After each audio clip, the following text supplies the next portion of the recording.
Alors, la coordination des interventions auprès des personnes en situation de handicap est insuffisante en France aujourd'hui, puisque nous sommes dans des dispositifs qui sont cloisonnés par secteur entre les différents intervenants et acteurs des politiques sociales.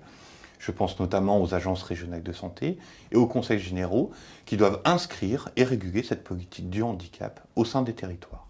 Ce qui dysfonctionne concrètement dans les articulations, ce sont le manque de synchronisation entre les différents schémas sectoriels des agences régionales de santé et des conseils généraux. Le premier exemple qui me vient à l'esprit est l'absence de temporalité entre les différents schémas sectoriels. Le schéma sectoriel du handicap, d'accompagnement du handicap pour les conseils généraux est fixé sur un délai qui n'est pas le même que celui de la planification des agences régionales de santé.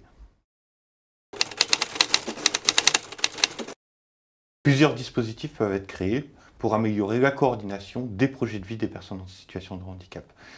Plusieurs expériences, notamment dans le champ des personnes âgées, peuvent être suffisamment concluantes pour pouvoir étendre leur périmètre au champ des personnes en situation de handicap.